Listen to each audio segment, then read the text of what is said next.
బెండకాయ పులుసు పేరు చెప్తే నోట్లో నీళ్ళూరాల్సిందే. అది అలా ఇలా కాదండి. మరి మన పాతకాలం పద్ధతిలో బెండకాయ పులుసు అంటే పల్లెటూరు స్టైల్‌లో బెండకాయ పులుసు. ఇది చాలా చాలా టేస్టీగా ఉంటుంది. ఒక్కసారి తిన్నారంటే బెండకాయ వేపుడు, ఇగురు అన్నీ పక్కన పెట్టేసి ఈ పులుసే చేసుకొని తింటారు. అంత బావుంటుంది. నోటికి ఏమీ తినబుద్ధి కానప్పుడు ఈ పులుసు చేసుకొని తినండి. నోటి రుచులన్నీ గుర్తు రావాల్సిందే.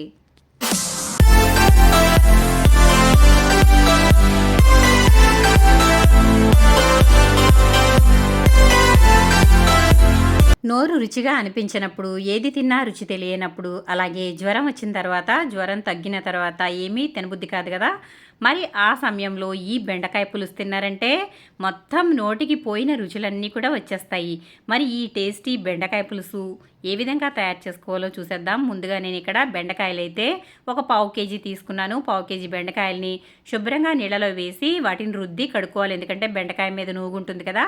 అలా కడిగేసుకున్న తర్వాత వాటిని నీళ్ళనేది లేకుండా తీసేసి పక్కన పెట్టుకోవాలి. ఆ తర్వాత ఇలా ఒక అంగుళం ముక్క మాదిరిగా కట్ చేసుకోవాలి. ఇలా కట్ చేసుకుని పక్కన పెట్టేసుకుందాము. ఆ తర్వాత ఒక పెద్ద సైజు ఉల్లిపాయ, అలాగే 2 చిన్న సైజు టమాటాలు, 4 పచ్చిమిర్చిని సన్నగా కట్ చేసి పక్కన పెట్టుకోవాలి.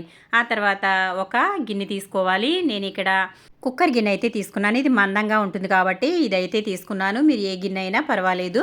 ఇలా మనం కట్ చేసి పెట్టుకున్నాం కదా, ఉల్లిపాయ, టమాటా, పచ్చిమిర్చి ఇవన్నీ కూడా అందులో వేసేసుకోవాలి. ఇలా వేసుకున్న తర్వాత ఇప్పుడు వీటిని బాగా చేత్తో ఇలా కలుపుకోవాలండి. ఇలా కలుపుకోవడం వల్ల మనకి అందులో ఉల్లిపాయలో ఉండే నీరు, టమాటాలో ఉండే నీరంతా కూడా బయటకు వచ్చి చక్కగా ఉల్లిపాయ, టమాటా బాగా మగ్గుతుంది కాబట్టి ముందుగా వీటిని ఇలా కలుపుకోవాలి. పల్లెటూర్లలో బెండకాయ పులుసు అంటే ఇలాగే చేస్తారు. దీనిని ఒక విధంగా బెండకాయ పులుసు అనడం కన్నా బెండకాయ చారు అని కూడా అంటారు. చాలా బాగుంటుంది. మా అమ్మమ్మ, అమ్మ ఇలాగే చేసేవాళ్ళు. చాలా రుచికరంగా ఉంటుంది. వాళ్ళన్నీ కూడా చేత్తోనే కొలతలు అనేవి వేసేవాళ్ళండి. మనమైతే స్పూన్తో అలాగే అన్నీ కొలతలు వేసుకుంటున్నాం కదా, వాళ్ళకైతే ఏ కొలతలు అనేవి ఉండవు. ఉజ్జాయింపుగా చేత్తోనే వేసేసేవాళ్ళు. అవి ఎంత రుచికరంగా ఉండేవి. గిన్నెడన్నమైనా తినేయొచ్చు. అంత బాగుండేవి పులుసులు అనేవి.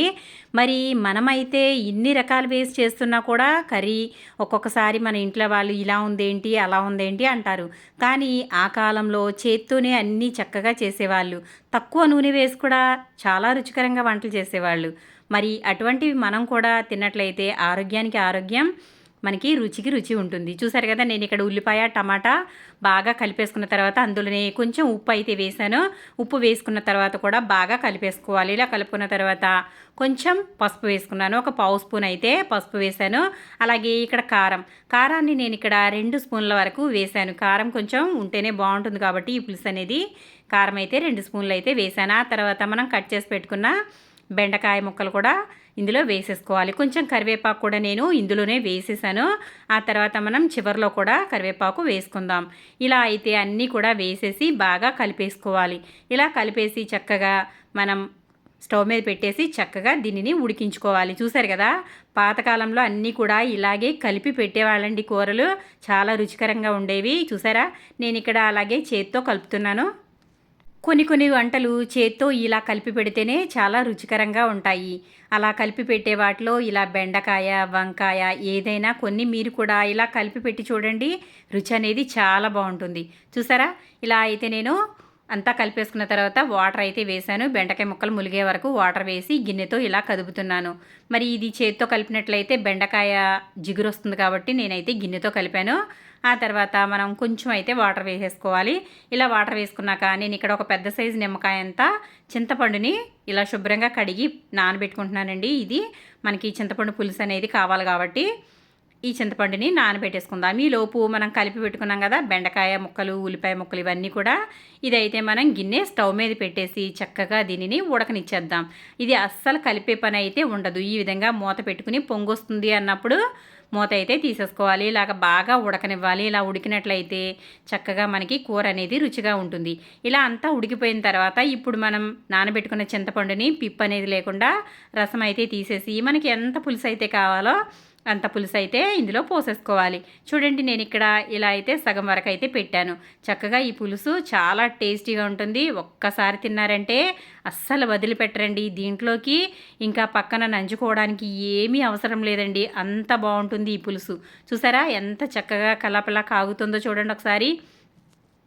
నాకైతే నోట్లో నీళ్ళొచ్చేసాయండి. బెండకాయ పులుసు మరుగుతుంటే అసలు ఆ కమ్మగా వాసనకి, ఆ మరిగే విధానానికి అయితే నోరు ఊరిపోతుందండి. మరి చూసారు కదా, ఇలా అయితే బాగా మరగాలి చింతపండు వేసుకున్న తర్వాత. మనం కరివేపాకు కూడా వేసాం కాబట్టి రుచి అయితే ఆసమ్గా ఉంటుంది. చూసారా, దీనిని ఈ విధంగా చక్కగా చింతపండు వేసిన తర్వాత బాగా ఇలా మరగనివ్వాలి. ఒక 5 నిమిషాల పాటు ఇలా హై ఫ్లేమ్లో మరిగించుకోవాలి. ఆ తర్వాత మీడియం ఫ్లేమ్లో మంట అయితే పెట్టి ఇంకొక 5 నిమిషాలు మరగనిచ్చిన తర్వాత ఇప్పుడు మనం పోపు అయితే రెడీ చేసుకుందాము. ఆ చివరిలో అయితే ఇందులో కొత్తిమీర వేస్తున్నానండి. కొత్తిమీర ఆకులు కాకుండా కాడలు ఉంటాయి కదా, ముదిరిపోయిన కాడలు. ఈ కాడలు అనేవి ఇందులో వేసుకోవడం వల్ల అందులో ఉండే ఫ్లేవర్ అంతా కూడా పులుసులో దిగి చాలా బాగుంటుంది. చూసారా, ఇప్పుడు అది పులుసు మరిగేలోపు మనం పోపు అయితే రెడీ చేసుకుందాం. వెల్లుల్లిపాయలు ఇక్కడ ఒక 6 రెబ్బల వరకు తీసుకున్నాను. అలాగే కొంచెం కరివేపాకు, ఆవాలు, జీలకర్ర, ఎండుమిర్చి తీసుకున్నాను. ఇవి పోపుకి సరిపోతాయి. చూసారు కదా, మన పులుసు అయితే మంచిగా అయితే మరిగిపోయింది. బెండకాయ కూడా చక్కగా ఉడికిపోయింది. చాలా టైం పడుతుంది అనుకుంటారు కానీ బెండకాయ సింపుల్గానే త్వరగానే ఉడికిపోతుందండి. అందులో మనం తీసుకున్నవి లేతవి కదా, చాలా టేస్టీగా ఉంటుంది. ఇప్పుడైతే ఇంకొక స్టవ్ మీద గిన్నె పెట్టేసుకున్నాను. పులుసు పక్కన పెట్టేశాను. ఇందులోనే కొంచెం ఆయిల్ వేసుకోవాలి. ఆయిల్ వేడైన తర్వాత దీంట్లో ముందుగా మనం తీసుకున్న వెల్లుల్లి, ఎండుమిర్చి, కరివేపాకు, ఆవాలు, జీలకర్ర ఇవన్నీ కూడా ఒకేసారి అయితే వేసేసుకుంటున్నాను. అన్నీ ఒకేసారి అయితే వేసేసుకోవాలి. ఇలా వేసేసుకున్న తర్వాత చక్కగా ఇది త్వరగానే వేగిపోతుంది.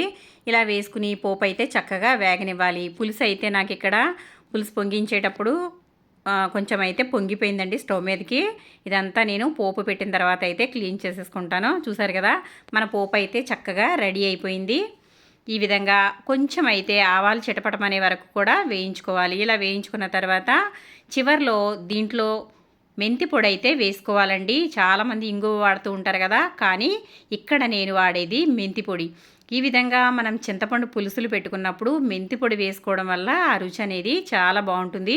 పులుసు టేస్ట్ కూడా చాలా చాలా బాగుంటుంది. కాబట్టి కంపల్సరీగా ఇక్కడ మెంతి పొడి అయితే వేసుకోండి. ఇది వేసుకోవడం వల్ల రుచి అనేది చాలా బాగుంటుంది. చూసారు కదా, నేనైతే మెంతి పొడి కూడా చివరిలో వేసాను. ఎందుకంటే ఫస్ట్లో వేస్తే మెంతి పొడి మాడిపోతుంది కాబట్టి చివరిలో వేసుకోవాలి. మనకి పోపు అంతా చక్కగా వేగిపోయింది. ఇప్పుడు మనం తయారు చేసి పెట్టుకున్న పులుసు అయితే ఈ విధంగా హై ఫ్లేమ్లో పెట్టుకుని పోపు వేసుకోవాలి. ఇలా వేసుకోవడం వల్ల పులుసు అనేది తాలింపులో పడిన తర్వాత ఆ ఫ్లేవర్ అనేది చాలా బాగుంటుంది. కాబట్టి మనకి పులుసుకి ఆ పోపు అంతా కూడా పట్టేసి చాలా బాగుంటుంది. ఇలా అయితే వేసుకున్న తర్వాత ఇలా కలిపేసుకోవాలి. చిన్న మంట మీద ఒక 2 నిమిషాల పాటు ఉంచి కట్టేసుకుంటే మన పులుసు అనేది రెడీ అయిపోయినట్లే. చూసారు కదా, చూస్తుంటే నోరూరుతుంది కదా. మరి ఈ బెండకాయ పులుసు అయితే చాలా బాగుంటుందండి. అసలు ఇలా పులుసు పెట్టుకున్నట్లయితే మనం గిన్నెడు అన్నం అయితే తినొచ్చండి, అంత బాగుంటుంది. అసలు అన్నం వద్దన్న వాళ్ళు కూడా అన్నం చకచకా తినేస్తారు, అంత బాగుంటుంది. పిల్లలు కూడా ఇష్టంగా తింటారు. మరి చూసారు కదా, దీంట్లోకి ఇంకా వడియాలు కానీ ఏదైనా సరే చక్కగా నంచుకోవడానికి పక్కన పెట్టుకున్నట్లయితే అద్దరిపోతుంది. మరి మీరు కూడా తప్పకుండా ట్రై చేయండి. ఈ పులుసు మీకు ఏ విధంగా వచ్చిందో నాకు కామెంట్ సెక్షన్లో కామెంట్ పెట్టండి ఫ్రెండ్స్. మా అమ్మ ఎక్కువగా ఈ బెండకాయ పులుసు ఇలాగే తయారు చేసేది. చాలా అంటే చాలా బాగుండేది. మా అమ్మమ్మలు అలాగే పాతకాలంలో ఇప్పుడు కూడా పల్లెటూర్లలో బెండకాయ పులుసు అంటే ఇలాగే చేస్తారు. మనం ఇగురులు అన్నీ వేసి చేసుకుంటాం కానీ ఈ పులుసు టేస్ట్ ముందు అవన్నీ కూడా దిగదుడిపోయానండి. ఇది అంత బాగుంటుంది. మరి మీరు కూడా తప్పకుండా ట్రై చేసి ఈ బెండకాయ పులుసు మీకు ఏ విధంగా వచ్చిందో నచ్చితే కనుక లైక్ చేయండి, షేర్ చేయండి.